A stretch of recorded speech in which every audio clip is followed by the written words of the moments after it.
Assalamu alaikum everyone. Welcome to my YouTube channel Chemistry by Mishal. In today's lecture, we are going to discuss about our lecture number 5 in chapter number 18, which is about geometry of transition metal complexes. इसके अंदर हम देखेंगे कि हमारे पास transition metal जो कि complexes बनाता है, जिसको हमने पिछले लेक्चर के अंदर भी डिस्कस किया था, तो वो किस तरह के कॉम्प्लेक्सेस बनाता है, उसका हम चार्ज किस तरह से प्रेडिक्ट कर सकते हैं, कोऑर्डिनेशन स्फीयर क्या होता है, कोऑर्डिनेशन नंबर क्या होता है, ये सारी चीज़ें हमने ऑलरेडी डिस्कस की हुई हैं। तो वो जो ट्रांजिशन मेटल कॉम्प्लेक्स बना था उसकी ज्योमेट्री किस तरह की होगी और वो किस किस जो है वो फैक्टर के ऊपर हमारे पास इसकी ज्योमेट्री जो डिपेंड करती है, इसके बारे में डिस्कस करेंगे। ये बहुत ही ज़्यादा इंपॉर्टेंट लेक्चर है, इसको आपने बिल्कुल भी स्किप नहीं करना। और इसके जो नोट्स हैं आपको वो PDF की फॉर्म में मिल जाएंगे। आपने क्या करना है, आपने कमेंट सेक्शन के अंदर कमेंट करना है कि मुझे PDF नोट्स चाहिए और एज ए रिजल्ट मैं आपको लिंक जो है वो शेयर कर दूंगी। ये हमारे पास क्या है, इसके अंदर कौन कौन सी ज्योमेट्रीज हैं, ये सारी मैंने इसके अंदर शो की हुई हैं। इसके लिए ये प्रॉपर PDF नोट्स बने हुए हैं। बहुत सी ऐसी इन्फॉर्मेशन है, जैसे स्ट्रॉन्ग फील्ड लिगेंड हो गए, वीक फील्ड लिगेंड्स क्या होते हैं, स्पेक्ट्रोकेमिकल सीरीज क्या होती है, नेचर ऑफ लिगेंड्स किस तरह से इफेक्ट करते हैं, इलेक्ट्रॉनिक कन्फिग्रेशन किस तरह से इफेक्ट करती है, ये चीज़ें जो है वो in the form of vectors affecting geometry जो है वो नहीं लिखे हुए आपकी बुक के ऊपर। तो ये नोट्स आपके बहुत ज़्यादा काम आएंगे। और अगर आपको नोट्स चाहिए तो आपने कमेंट सेक्शन के अंदर आप मुझे कमेंट करना है। पहले आपने पूरी वीडियो देखनी है, उसके बाद आपने कमेंट करना है, तो मैं आपको जो PDF है उसका लिंक शेयर कर दूंगी। So let's get started. First of all हम डिस्कस करते हैं कि हमारे पास ट्रांजिशन मेटल कॉम्प्लेक्सेस किस किस तरह की ज्योमेट्री बना सकते हैं और वो कौन कौन से फैक्टर्स के ऊपर डिपेंड करती है। तो transition metal complexes exhibit different geometries और शेप्स डिपेंडिंग अपॉन कौन कौन से फैक्टर्स है। First of all coordination number, यानी हमारे पास नंबर ऑफ डोनर एटम्स कितने हैं, यानी हमारे पास कोऑर्डिनेट कोवलेंट बॉन्ड कितने बन रहे हैं। यानी अगर हमारे पास यहाँ पे ये मेटल है जिसको हम सेंट्रल मेटल आयन कहते हैं, तो इसके साथ कितने लिगेंड्स जो है या कितने हमारे पास डोनर एटम्स जो है उसके साथ अटैच, वेदर इट हैज़ 2 और 4 और 6। हमने ये सारा जो है अगर हमें पता होगा तो तभी हम जो है वो डिसाइड कर पाएंगे कि हमारे पास जो है वो ट्रांजिशन मेटल कॉम्प्लेक्स की ज्योमेट्री क्या होगी। उसके अलावा हमें पता होना चाहिए कि हमारे पास जो इलेक्ट्रॉनिक कन्फिग्रेशन है मेटल आयन की वो क्या होगी। यानी हमारे पास ये जो मेटल आयन है उसकी इलेक्ट्रॉनिक कन्फिग्रेशन क्या है, वो हमारे पास 3D जो है वो 3 है, 3D4 है, 3D5 है, 4s के अंदर कितने इलेक्ट्रॉन्स हैं, ये सारा हमें पता होना चाहिए। उसके बाद हमें पता होना चाहिए कि लिगेंड्स की जो नेचर है वो कैसी है, यानी हमारे पास उनकी स्ट्रेंथ ज़्यादा है, यानी वो हाई फील्ड लिगेंड है या स्ट्रॉन्ग फील्ड लिगेंड्स है या वीक फील्ड लिगेंड्स है, इनके बारे में पता होना चाहिए। उसके अलावा साइज ऑफ लिगेंड्स कैसे है, क्या उनका साइज लार्ज है या स्मॉल है। अब ये सारे फैक्टर्स किस तरह से इफेक्ट करते हैं ये चीज़ अभी हम वन बाय वन डिस्कस करते हैं। अभी सिर्फ मैंने आपको फैक्टर्स के नाम बताए। Coordination number, electronic configuration of metal ion, nature of the ligands and size of the ligand. Nature यानी उसकी स्ट्रेंथ क्या और उसके अलावा स्टेरिक इफेक्ट क्या। अगर इनकी डिपेंडेंस के हिसाब से देखा जाए तो जो कॉमन ज्योमेट्रीज आती हैं हमारे पास किसके अंदर, ट्रांजिशन मेटल कॉम्प्लेक्सेस के अंदर, उसमें फर्स्ट ऑफ ऑल है लीनियर ज्योमेट्री। कौन सी है, लीनियर ज्योमेट्री। उसके बाद यानी हमारे पास लीनियर शेप है, जैसे कि मैंने यहाँ पे शो किया हुआ है, ये हमारे पास लीनियर ज्योमेट्री। उसके अलावा हमारे पास क्या हो सकती है, स्क्वायर प्लेनर ज्योमेट्री हो सकती है, टेट्राहेड्रल ज्योमेट्री। टेट्राहेड्रल यानी हमारे पास कुछ यूं है, इस तरह करके हमारे पास क्या होती है, टेट्राहेड्रल ज्योमेट्री होती है। यानी यहाँ पे हमारे पास क्या है, लिगेंड्स अटैच और मिड में हमारे पास क्या है, सेंट्रल मेटल आयन अटैच है, ये बात ठीक है। उसके अलावा स्क्वायर प्लेनर हो जाती है, यानी हमारे पास सेंट्रल में हमारे पास मेटल है और इस तरह से हमारे पास क्या है, चार जो लिगेंड्स है वो अटैच है, वो एक ही हमारे पास क्या है, प्लेन के अंदर है। तो ये हमारे पास स्क्वायर प्लेनर ज्योमेट्री कहलाती है। उसके अलावा ऑक्टाहेड्रल ज्योमेट्री होती है जिसमें 6 लिगेंड्स अटैच होते हैं। हम इनको वन बाय वन देखेंगे, लेकिन उससे पहले मैं आपको बताऊंगी कि कौन से फैक्टर्स किस तरह से इफेक्ट करते हैं। अब लिगेंड हमारे पास क्या होता है, इलेक्ट्रॉन पेयर डोनर होता है, जो कि न्यूट्रल भी हो सकता है, पॉजिटिवली चार्ज भी हो सकता है और नेगेटिवली चार्ज भी हो सकता है, जिसे हमने पिछले लेक्चर में डिस्कस किया था। इसकी एग्जांपल में water, ammonia, chloride, cyanide, carbon monoxide, ethylene, diamine वगैरह आ जाते हैं। जो हमारा मेन फोकस है वो फैक्टर्स के ऊपर। फर्स्ट ऑफ ऑल है हमारे पास कोऑर्डिनेशन नंबर। अब जो कोऑर्डिनेशन नंबर है उससे हम किस तरह ज्योमेट्री प्रेडिक्ट कर सकते हैं। Coordination number is the number of donor atoms which are directly bonded to central metal ion, या फिर हम कह सकते हैं कि हमारे पास कितने कोऑर्डिनेट बॉन्ड बने हैं सेंट्रल मेटल आयन के साथ। अब जो सबसे इंपॉर्टेंट ये फैक्टर है, इससे किस तरह हमें पता चलेगा कि कोऑर्डिनेशन नंबर है 2। इट मीन्स कि हमारे पास ज्योमेट्री है लीनियर, यानी हमारे पास दो लिगेंड्स जो है वो अटैच है विद सेंट्रल मेटल एटम। क्या है हमारे पास, दो लिगेंड अटैच है। ये हमारे पास लेट्स सपोज ये मैंने जो कलर्ड किया हुआ है ये मेटल आयन है और ये दो लिगेंड्स अटैच है, तो ये हमारे पास क्या है, लीनियर ज्योमेट्री शो करेगा। अगर हमारे पास 4 है तो इट मीन्स कि टेट्राहेड्रल भी हो सकती है और स्क्वायर प्लेनर भी हो सकती है। क्या हो सकती है, यानी हमारे पास इस शेप की भी हो सकती है और इसकी भी हो सकती है। अब बात ये बनती है कि हमारे पास ये जो है उस लिगेंड्स की नेचर क्या है वो फर्दर डिसाइड करेगी कि हम टेट्राहेड्रल बनाएंगे या स्क्वायर प्लेनर। लेकिन अगर 4 कोऑर्डिनेशन नंबर है तो उसमें दो ही चांसेस आते हैं, टेट्राहेड्रल या स्क्वायर प्लेनर। अगर कोऑर्डिनेशन नंबर जो है वो हमारे पास 6 है तो इट मीन्स कि हमारे पास ये कौन सी ज्योमेट्री बनाएगा, ऑक्टाहेड्रल। कौन सी बनाएगा, ऑक्टाहेड्रल, जिसके अंदर हमारे पास जो है वो स्क्वायर प्लेनर और दो हमारे पास जो है वो ऊपर नीचे वो लिगेंड्स जो है वो अटैच हो जाएंगे। अब इसके बारे में हम आगे जाके देखेंगे कि लीनियर ज्योमेट्री की शेप कैसी होती है, टेट्राहेड्रल कैसी होती है, ऑक्टाहेड्रल कैसी होती है। लेकिन यहाँ तक हमने ये डिस्कस किया कि अगर कोऑर्डिनेशन नंबर हमारे पास 2 है तो लीनियर ज्योमेट्री के चांसेस हैं, 4 है तो टेट्राहेड्रल या स्क्वायर प्लेनर के हैं, 6 है तो ऑक्टाहेड्रल के। अब हम डिस्कस करते हैं कि इलेक्ट्रॉनिक कन्फिग्रेशन से किस तरह जो है वो हम डिस्कस कर सकते हैं कि हमारे पास जो ज्योमेट्री है उसकी शेप कैसी है। तो जो D8 मेटल आइंस है, यानी ऐसे मेटल आइंस जैसे कि निकल 2+, प्लैटिनम 2+, इसके अंदर हमारे पास D के अंदर 8 इलेक्ट्रॉन्स है। It means it has D8 electronic configuration, 4s0 and 3d8 निकल के केस में। ठीक है, इनके अंदर हमारे पास क्या होता है, ये स्क्वायर प्लेनर जो है वो बनाना पसंद करते हैं। क्या पसंद करते हैं, स्क्वायर प्लेनर ज्योमेट्री बनाना। जबकि जो D10 मेटल आइंस है जैसे कि जिंक 2+ है, उसके अंदर क्या है, क्योंकि उसके अंदर d ऑर्बिटल तो सारा फिल हो गया है। और टेट्राहेड्रल कॉम्प्लेक्स में कौन सी ज्योमेट्री होती है, sp3, जो कि हम आगे जाके डिस्कस भी करेंगे इन कॉम्प्लेक्सेस। ठीक है, तो ये हमारे पास जो है वो sp3 किसके अंदर बनेगा, जो D10 मेटल आइंस होंगे। जबकि D8 मेटल आइंस है वो स्क्वायर प्लेनर कॉम्प्लेक्सेस बनाना पसंद करेंगे। लेट्स सपोज हमारे पास क्या है, मैं इसको एक्सप्लेन यूँ करूँगी कि हमारे पास ये था 4s2 है, ये 3d हमारे पास है और यहाँ पे हमारे पास जो है वो p है। यानी हमारे पास मैंने क्या क्या बनाया है, 4s बनाया है, क्या बनाया, 4s, 3d एंड 4p। ये मैंने जो है वो ऑर्बिटल जो है वो शो कर दी। ठीक है, अब हमारे पास क्या हुआ कि ये मैंने जो है 1 2 3 4 एंड 5, ये 5 ऑर्बिटल जिसके d के बना ली।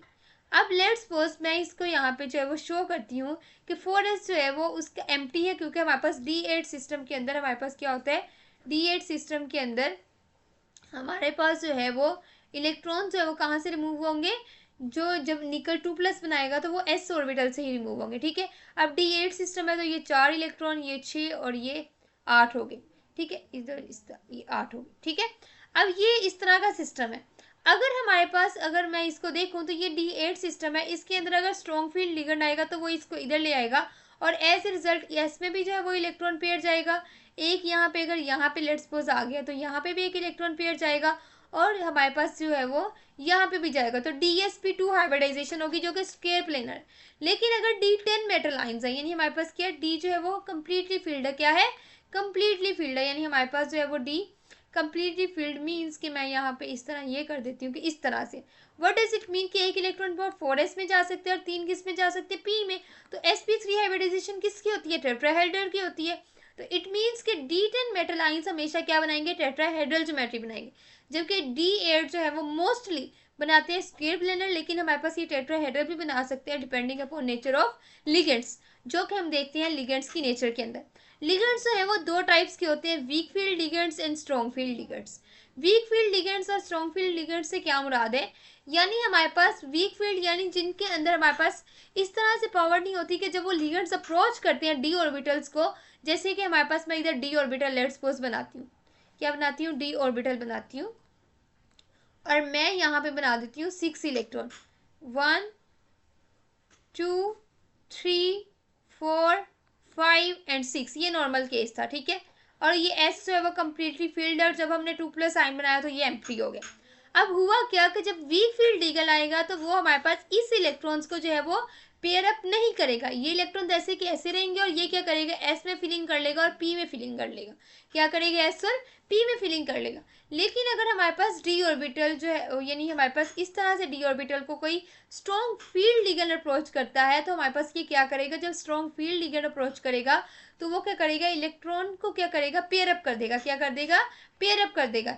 यानी मैं अगर इसको बनाना चाहूँ तो क्या होगा, ये जो हमारे पास 6 इलेक्ट्रॉन्स थे वो किस तरह से अरेंज हो जाएंगे, यूं अरेंज हो जाएंगे कि हमारे पास वहां से इलेक्ट्रॉन आके यहाँ पे क्या हो जाएंगे, पेयर अप हो जाएंगे। इसको मैं उसी कलर से शो कर देती हूँ ताकि पता चल जाए कि इलेक्ट्रॉन है वो किसके हैं, मेटल आयन के।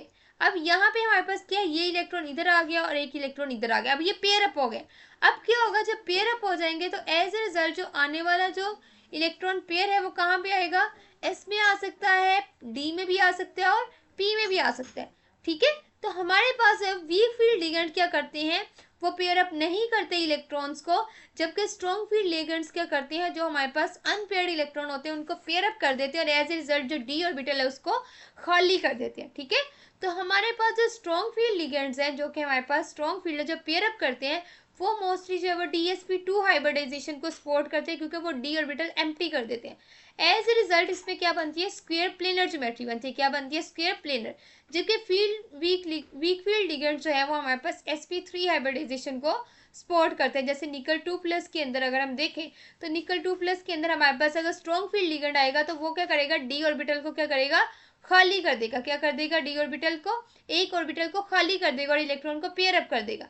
एज ए रिजल्ट हमारे पास क्या होगा कि इलेक्ट्रॉन जो है डी में भी जाएंगे, एस में भी जाएंगे और 2p में भी जाएंगे और as a result DsP2 hybridisation होगी, जो कि हमारे पास हुई है as a result of strong field ligands. और ये हमारे पास कौन सी है, स्क्वायर प्लेनर ज्योमेट्री है।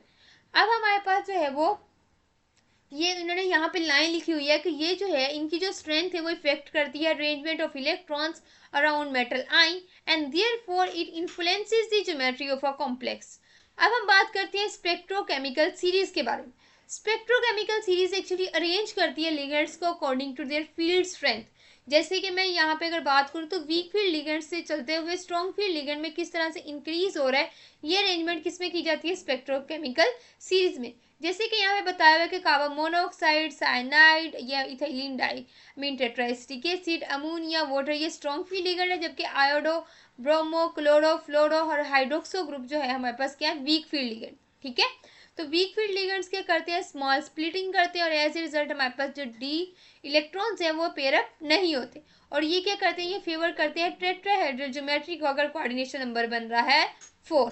अगर कुछ और बन रहा है तो डिपेंडिंग अपॉन डेट हमारे पास जो है वो ज्योमेट्री जो है वो और तरह से बनेगी। लेकिन अगर कोऑर्डिनेशन नंबर 4 है तो अगर स्ट्रॉन्ग फील्ड लिगेंड है तो आपने क्या करना है, आपने बना देनी है स्क्वायर प्लेनर ज्योमेट्री। अगर वीक फील्ड लिगेंड है तो आपने बना देनी है टेट्राहेड्रल ज्योमेट्री। ठीक है, और स्ट्रॉन्ग फील्ड लिगेंड की एग्जांपल में अमोनिया आ गया, इथाइलिन डाइमीन टेट्राएसिटिक एसिड आ गया, साइनाइड आ गया, कार्बन मोनोऑक्साइड आ गया। जैसे कि एग्जांपल में हमारे पास निकल 4 हमारे पास साइनाइड ग्रुप है और ये 2 नेगेटिव ओवरऑल आया हुआ है। ये किस तरह से आया, अगर मैं इसको देखूं तो निकल की हमारे पास क्या है, यहाँ पे साइनाइड जो है वो -4 में, निकल +2 में है, तो +2 -4 जो है वो मिलके क्या बना रहे हैं, -2। तो -2 जो है वो ओवरऑल जो है वो कोऑर्डिनेशन स्फीयर के ऊपर चार्ज आ जाएगा। जबकि यहाँ पे अगर देखें तो -4 किसकी है, 4 क्लोरीन है, 1 क्लोरीन की -1, तो 4 क्लोराइड की -4 हो जाएंगे चार्ज।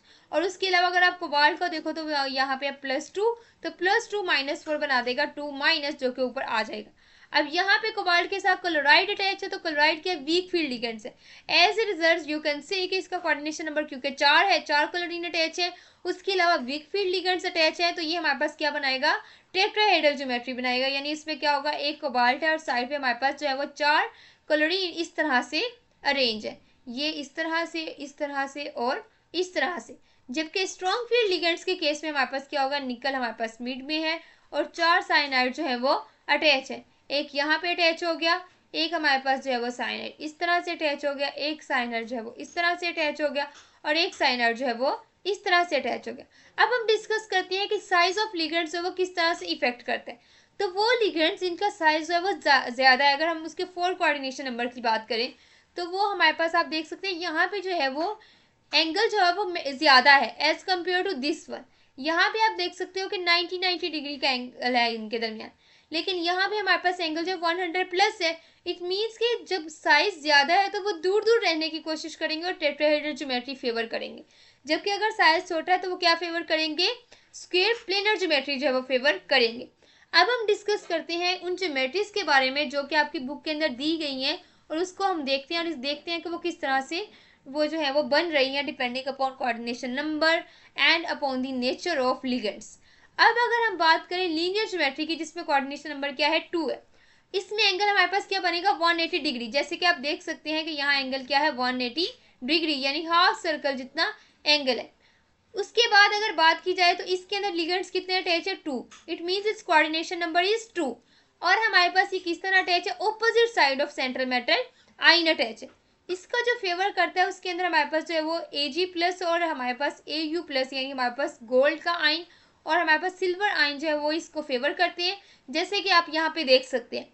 अब यहाँ पे अमोनिया जो वो क्या है, अमोनिया हमारे पास क्या है, यहाँ पे अमोनिया जो है वो न्यूट्रल लिगेंड है। क्या है, न्यूट्रल लिगेंड है और स्ट्रॉन्ग फील्ड लिगेंड है। लेकिन यहाँ पे कोऑर्डिनेशन नंबर 2 है, तो एज ए रिजल्ट एक ही तरह की ज्योमेट्री बन सकती है, जो कि हमारे पास क्या है, लीनियर ज्योमेट्री है। तो इसके अंदर हमें कंफ्यूज होने की जरूरत नहीं है। कंफ्यूजन तब आती है जब हमारे पास 4 कोऑर्डिनेशन नंबर हो और हमने लिगेंड की नेचर से डिसाइड करना हो कि वो हमारे पास जो है वो स्क्वायर प्लेनर बनाएगी या टेट्राहेड्रल बनाएगी। अब यहाँ पे सिल्वर के ऊपर +1 चार्ज है, यहाँ पे अमोनिया है उसके अंदर 1 के ऊपर 0 चार्ज है, 2 है तो वो 2 0, यानी हमारे पास क्या है वो भी 0 ही होगा। तो +1 और +2 0, इट मीन्स हमारे पास ये इक्वल आ रहा है हमारे पास, ये अगर हम देखें तो ये हमारे पास +1 +0, एज ए रिजल्ट ओवरऑल भी इसके ऊपर चार्ज क्या आएगा +1, जो कि कंपनसेट होगा क्लोराइड माइनस से। ठीक है, इसके अलावा अगर आप देखो तो सिल्वर के साथ 2 साइनाइड अटैच है, तो -2 इसका हो गया, 2 साइनाइड का +1 हमारे पास Ag प्लस का हो गया, तो 1 प्लस -2 जो है वो ओवरऑल -1 कोऑर्डिनेशन स्फीयर के ऊपर चार्ज दे रहा है, जो कि कंपनसेट हो रहा है +1 पोटाशियम से। अब यहाँ पे कितने कितने लिगेंड्स अटैच है, 2 2, कोऑर्डिनेशन नंबर क्या है 2। एज ए रिजल्ट क्या बनेगी, ज्योमेट्री हमारे पास बनेगी इसके अंदर सिंपल लीनियर ज्योमेट्री बनेगी, एंगल बनेगा 180। अब हम डिस्कस करते हैं स्क्वायर प्लेनर ज्योमेट्री के बारे में, जिसका कोऑर्डिनेशन नंबर है हमारे पास 4। अब इसके अंदर हमारे पास क्या होता है, स्क्वायर प्लेनर ज्योमेट्री किस कब हमारे पास फेवरेबल बनेगी, जब कोऑर्डिनेशन नंबर 4 हो और उसके अलावा हमारे पास क्या होगा, स्ट्रॉन्ग फील्ड लिगेंड्स हो। क्या हो, स्ट्रॉन्ग फील्ड लिगेंड्स हो। जैसे कि यहाँ पे हमारे पास सियानो ग्रुप है और हमारे पास यहाँ पे अमीन है। एज ए रिजल्ट हमारे पास जब चार चार ये अटैच है तो ये हमारे पास क्या है, स्ट्रॉन्ग फील्ड लिगेंड है। एज ए रिजल्ट में क्या होगा, अगर मैं इसको यहाँ पे बनाना चाहूँ तो इधर मैं इसको यू बनाती हूँ 1 2 3 4 और ये हमारे पास 5, ये मैंने डी बना दिया, ये हमारे पास है 3D, ये हमारे पास है 4S और यहाँ पे मैं बना देती हूँ 4P। क्या बना देती हूँ, 4P। अब ये ऊपर वाले में थी SP हाइब्रिडाइजेशन, क्योंकि हमारे पास 180 डिग्री एंगल था और मैंने आपको बताया था स्क्वायर प्लेनर में क्या होगी, DSP2। क्या होगी, DSP2 हाइब्रिडाइजेशन। इसमें D इन्वॉल्व है 1, एक S इन्वॉल्व है, 2 P इन्वॉल्व है। अब अगर निकल की बात करें तो निकल हमारे पास D8 सिस्टम है और निकल 2+ के केस में क्या होगा, 2 इलेक्ट्रॉन S ऑर्बिटल से रिमूव हो जाएंगे। एज ए रिजल्ट हमारे पास क्या होगा, 1 2 3 4 5 6 7 एंड 8। अब हमारे पास साइनाइड और अमोनिया की बात करें तो ये हमारे पास क्या है, स्ट्रॉन्ग फील्ड लिगेंड है। क्या है, स्ट्रॉन्ग फील्ड लिगेंड है। व्हाट डज इट मीन कि हमारे पास जब ये लिगेंड अप्रोच करेगा तो ये इलेक्ट्रॉन जो है वो मूव कर जाएगा in this orbital. As a result 8 electron इस तरह से कंप्लीट हो गए। अब हमने क्या करना है, अब हमने ये करना है कि इलेक्ट्रॉन पेयर डोनेट करने हैं, जो कि क्या करेगा, लिगेंड डोनेट करेगा।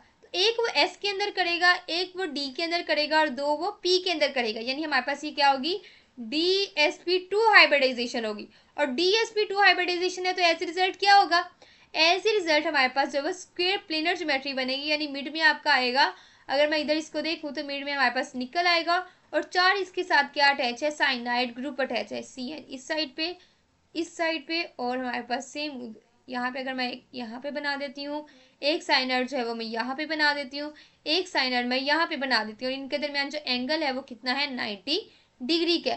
और कोऑर्डिनेशन स्फीयर के ऊपर अगर ओवरऑल चार्ज आप देखो तो वो क्या है, -2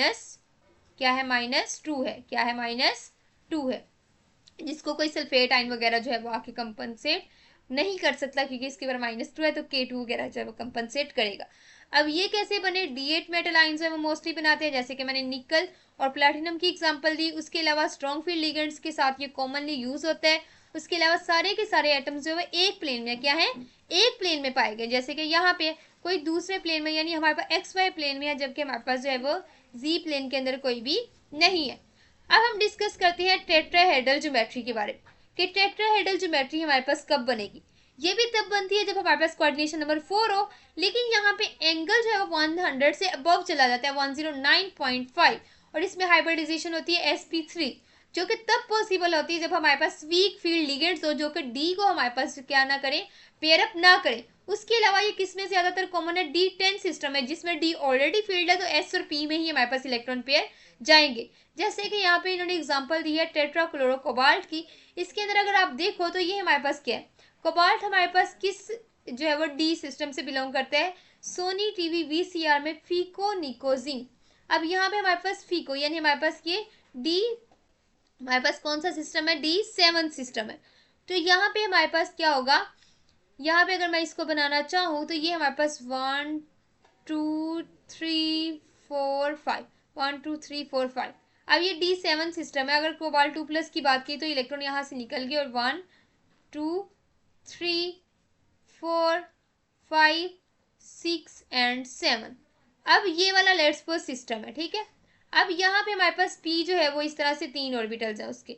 अभी जब इलेक्ट्रॉन पेयर आएगा तो वो जो है वो क्योंकि वीक फील्ड लिगेंड है, तो हमारे पास जो है वो इलेक्ट्रॉन पेयर जब वीक फील्ड लिगेंड जो है वो देगा तो वो हमारे पास जो पहले के इलेक्ट्रॉन्स है उनको पेयर अप नहीं करेगा। तो एक इलेक्ट्रॉन पेयर इधर आ जाएगा, एक यहाँ पे, एक यहाँ पे और एक यहाँ पे। तो sp3 हाइब्रिडाइजेशन इस केस में होगी, क्या होगी, sp3 होगी, जो कि हमारे पास क्या टेट्राहेड्रल ज्योमेट्री बनाता है। Same is the case for manganese Cl4 2 negative, ठीक है। इसके अंदर हमारे पास D7 सिस्टम D10 और D5 के अंदर होता है, क्योंकि हमारे पास 5 से ज्यादा होंगे तभी तो हमारे पास d ऑर्बिटल खाली नहीं होगा। तो 5 हो, 7 हो, 10 हो, इनके अंदर ये मोस्टली पाया जाता है। और इसके अंदर वर्ड एंगल की बात की जाए तो 109.5 डिग्री होता है। अब हम बात करते हैं ऑक्टाहेड्रल ज्योमेट्री की, जिसके अंदर कोऑर्डिनेशन नंबर होता है आपके पास 6, यानी क्या होता है 6, यानी 6 लिगेंड्स अटैच है। अब इसका जो बॉन्ड एंगल है वो 90 डिग्री और 180 डिग्री के दरमियान में होगा। और इसमें कितने लिगेंड्स अटैच होंगे, 6 होंगे। और 4 क्या होंगे, एक प्लेन में होंगे, जबकि 2 जो है वो दूसरे प्लेन में होंगे, ठीक है। कुछ यूं होगा, 4 हमारे पास क्या है, स्क्वायर प्लेनर की तरह जो है वो एक प्लेन में, और जो है वो 2 एक प्लेन में। अब यहाँ पे जो एग्जांपल दी जाती है वो क्रोमियम के साथ 6NH3 अटैच है और ओवरऑल 3+ चार्ज है। अब ये कैसे हुआ, ये आप देख सकते हैं क्रोमियम के ऊपर 3+ चार्ज है और जो है हमारे पास क्या है, NH3 है और ये हमारे पास 6 अटैच है। अब अगर हम क्रोमियम की बात करें तो इसको अगर मैं बनाना चाहूँ तो ये हमारे पास क्या है, सोनी टीवी वीसीआर में, यानी हमारे पास इसमें D4 सिस्टम है। D4 सिस्टम यानी हमारे पास, मैं इसको बनाना चाहूँ तो कुछ ये है हमारे पास 1 2 3 4 एंड ये 5, ये D है यहाँ पे। और यहाँ पे मैं बना देती हूँ 3p ऑर्बिटल्स। अब मैंने क्या कहा था, D4 सिस्टम है, तो 1 2 3 एंड 4, ठीक है, कुछ यूं है। और NH3 हमारे पास क्या स्ट्रॉन्ग फील्ड है, एज ए रिजल्ट वो किस तरह से अरेंज होंगे, यहाँ पे एक इलेक्ट्रॉन आ गया और इलेक्ट्रॉन पेयर एक यहाँ पे आ गया। अब एज ए रिजल्ट हमने कितने, अब 6 NH3 ने जो है वो इलेक्ट्रॉन पेयर डोनेट करने हैं, तो वो किस तरह से करेगा। लेकिन उससे पहले आपने एक और चीज याद रखनी है कि यहाँ पे क्रोमियम 3+ है, तो एक यहाँ से ये भी रिमूव होगा, 2 S के होंगे, एक यहाँ से ये भी। नेक्स्ट हमारे पास इलेक्ट्रॉन्स किस तरह से आएंगे, क्योंकि हमारे पास कितने इलेक्ट्रॉन पेयर डोनेट होने हैं, 6। तो हमारे पास जब होती है स्ट्रॉन्ग फील्ड लिगेंड्स होते हैं और ये वाले हमारे पास जो है वो ऑक्टाहेड्रल ज्योमेट्री बनी होती है, यानी 6 लिगेंड्स आने होते हैं, तब हमारे पास होती है D2sp3 हाइब्रिडाइजेशन। क्या होती है, D2sp3 हाइब्रिडाइजेशन। तो यहाँ पे भी इलेक्ट्रॉन पेयर डोनेट हो सकता है। अगर मैं इसको यहाँ पे बनाती हूँ, 2 हमारे पास d ऑर्बिटल्स के अंदर, 3p ऑर्बिटल्स के अंदर और 1s ऑर्बिटल के अंदर हमारे पास इलेक्ट्रॉन पेयर डोनेट होगा। एज ए रिजल्ट हमारे पास 6 कोऑर्डिनेशन नंबर वाली ऑक्टाहेड्रल ज्योमेट्री बन जाएगी। ये हमारे पास है सेम इसी तरीके से यहाँ पे भी एक एग्जांपल दी हुई है, जिसमें ethylene tetraacetic acid, ethylene diamine tetraacetic acid के जो है वो मॉलिक्यूल्स अटैच हुए हैं, जो कि 2 इलेक्ट्रॉन पेयर डोनेट कर रहे हैं टुवर्ड्स कोबाल्ट, और as a result 6 coordination number वाला एक कंपाउंड जो है वो बन जाएगा। इसकी अगर करेक्टरिस्टिक्स की बात की जाए तो ये सबसे कॉमन ज्योमेट्री होती है ट्रांजिशन मेटल कॉम्प्लेक्सेस के अंदर। इसके अलावा ये तब बनती है जब कोऑर्डिनेशन नंबर क्या हो, 6 हो, जैसे कि मैंने आपको यहाँ पे बताया। उसके अलावा वीक फील्ड लिगेंड्स भी इसको बना सकते हैं और स्ट्रॉन्ग फील्ड लिगेंड भी इसको बना सकते हैं। ये था हमारा आज का lecture. Thanks for watching my video. अल्लाह हाफिज़।